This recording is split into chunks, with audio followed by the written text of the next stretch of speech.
Hello, friend. If you are new here, welcome. In this video, I'm going to answer the question, can you operate an assisted living without a license? I'm also going to go into the differences between the owner and the administrator and the different roles that are attached to each, and also common ownership mistakes that I see that newbies do in structuring their assisted living business and ways that you can avoid those. If you are new here, welcome. My name is Carlene Cadet Francois. I help busy professionals convert buildings into thriving assisted living businesses throughout the state of Florida. So the question is, can you operate an assisted living without a license? Plain answer, no, don't do it. Can you do it? That's a great area. But legally, should you do it? No, you should not do it. Ethically, should you do it? No, you should not do it.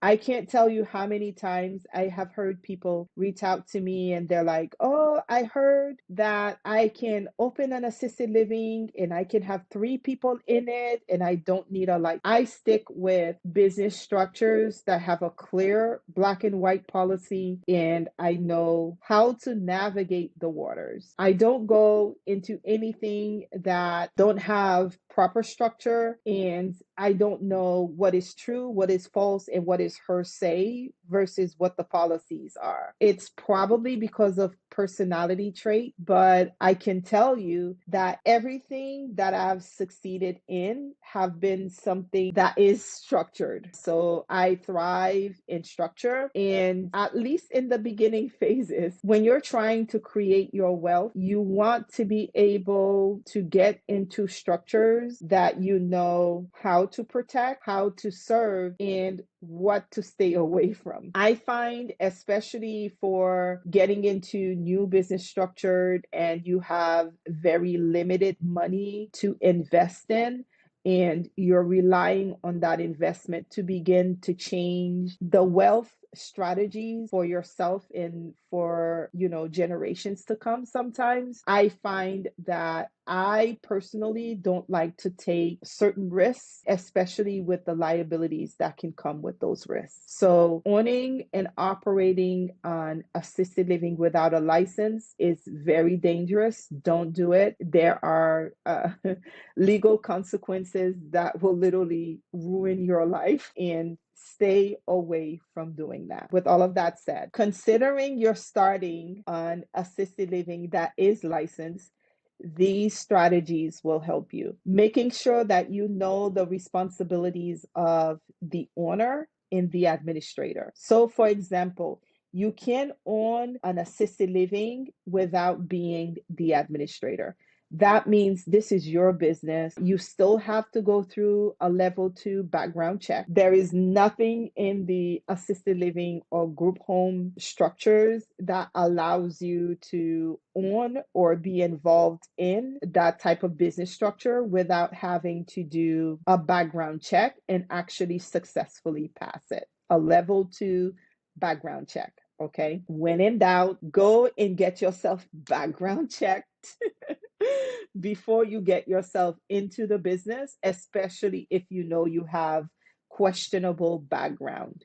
If you find that you do have questionable background, you may need to reconsider. If you can't pass a level 2 background, you're not going to be allowed certain ownership, and you're also not going to be allowed to interact with the seniors. With all of that said, so the owner is the person who is the business owner. You go, you create the business, you put the proper people in place to help you structure the business. It is your money that you use to invest to get the business started up. Now the business is up and running. You may need an administrator to manage the day-to-day of the business. You may decide to become the administrator. And in fact, if you are the typical residential setup where you are anywhere from 6 bed, 12 beds, you should be the administrator. If you are not the administrator, you can hire an administrator. That administrator will have to go through a core training and pass the state exam and also pass the level 2 background check. Now, when they go through the education training of taking the core training and the state exam, they're not going to require the background check right then and there. But when they start working or before they start working, they need to be able to pass a level 2 background check before they are hired. Now, if you're someone who wants to be an ALF administrator, and you know you have questionable background, you may avoid that position altogether. Don't waste your time studying and taking the state exam, because you're not going to be able to work in those type of settings if you're not able to pass that level 2 background check. Those two are very important.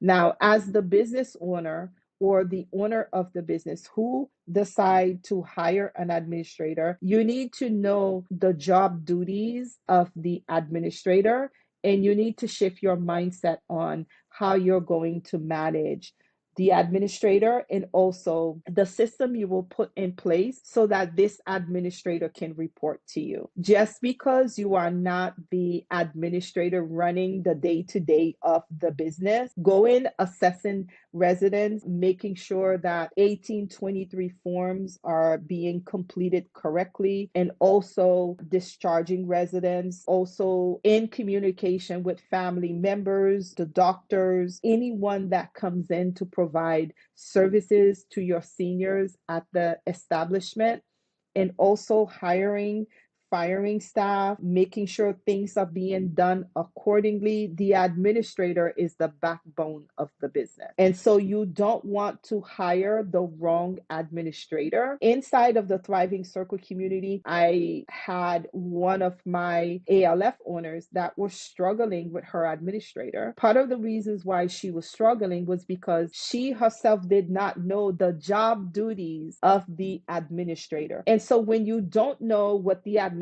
is supposed to do, and then the administrator don't know what they're supposed to do, and both of you are new, community saves you. So you may want to look at the description and learn how you can join the Thriving Circle community, where I go live and I educate, answer questions monthly. But nonetheless, if you don't know how to properly manage the administrator, you don't even know what the administrator job duties are, and you are confusing your ownership with being involved in the business, you're going to have a hard time. So as the owner, ideally you want to have meetings with your administrator on a weekly basis at the minimum, find out what's going on with your business, and also visit. Don't be an absentee owner. Okay. In real estate, we talk about absentee owners and different things that can go wrong. It's the same thing for assisted living. Any type of business structure, especially this one that is very emotionally driven, where you're taking care of seniors that have a lot of different issues going on, and also family members who emotionally devastated by, the conditions of their loved ones. And some days they'll show up and they don't like what they're seeing, and things just don't look right. They're sad, they're angry, they just have a lot of emotions going on. So you also want to have an administrator who can handle all of this type of situations, while they still have to be able to manage staff, to manage resident to resident relationships, to be able to couple who can be together in a room together, match personalities, and also be able to deal with the challenges that will arise at the business. So when choosing an administrator, you want to choose a very strong person that have great leadership qualities, and you want to be able to trust that they will make decisions in very tough situations. For example, residents will pass away, and sometimes both the administrator, the staff, and everybody involved are devastated, because you learn to love those seniors and you will learn that they love you back. So when one of them pass away, you just lost a family member.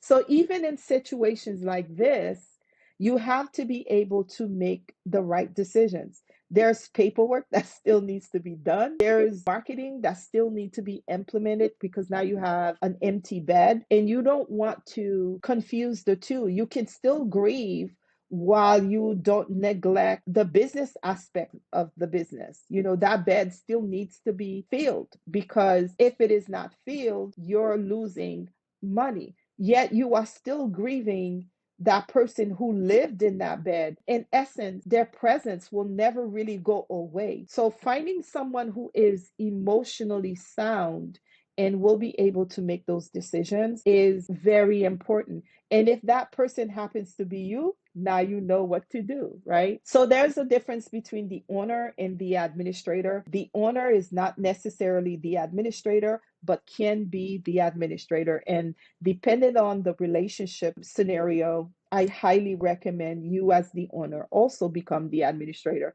because you learn. Not only do you learn how to manage the administrator, what the administrator is supposed to do, you have a higher expectation, because education do that to all of us. So we cover the roles, what is legally permitted. Just because you're the owner, if you are not a licensed administrator, you have not been core trained, you are not allowed to go and assess residents. You are not allowed to act as the administrator. At a minimum, you need to be core trained. So just because you are the owner does not give you the rights for you to do a job that you're not trained to do. Also, just because you are the owner, you need to also be trained on how to care for the residents. If you are going to provide those duties, you still need your education. You still need to take certain classes that are necessary if you're gonna decide that you're gonna be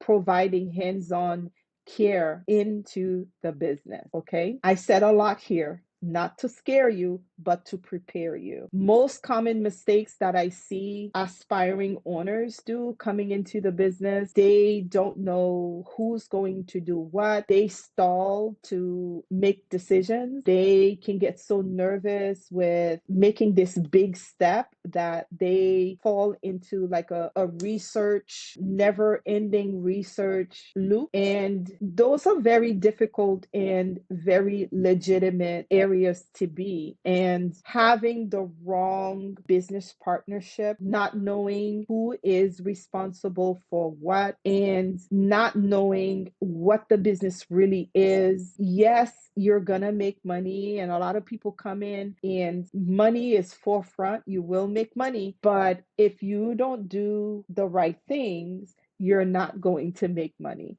So just like residents will come in, they start paying you, and you start providing the right type of care, they'll stay. You will continue to make money. But they'll come in, you're not doing the right thing.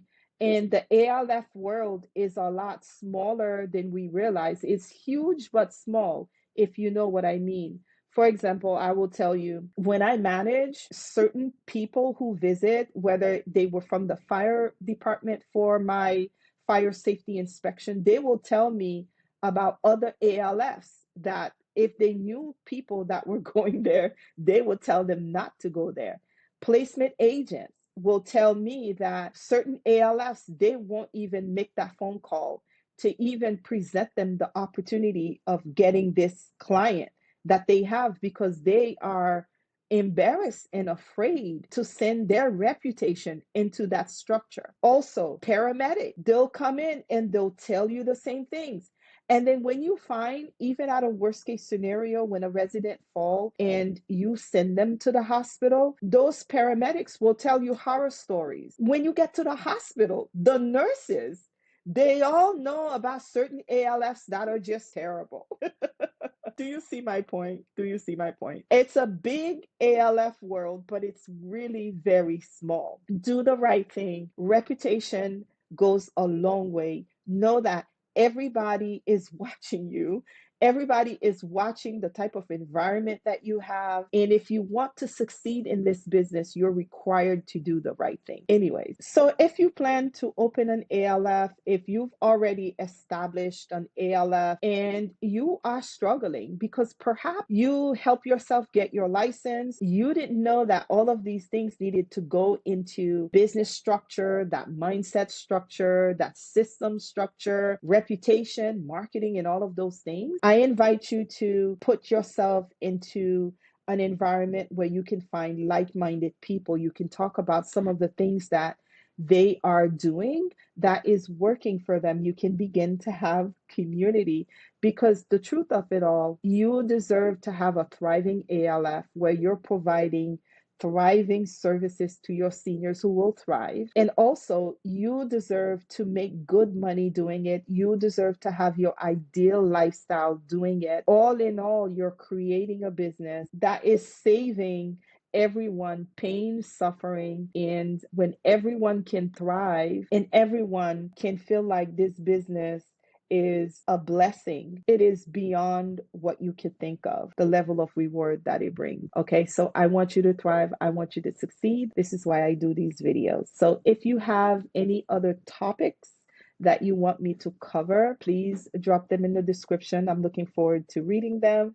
And until next time, if you found this video helpful, please consider like, subscribe. There's a workbook below where you can organize all your thoughts and your questions together, but drop them in the comments as well, because it helps me to do videos that you will find valuable, as your time is your most valuable asset. And I'm grateful that you're spending it with me and hoping that you find the values that you need to be able to take action and go and change the world. Until next time, I'll see you in the next video. Talk soon.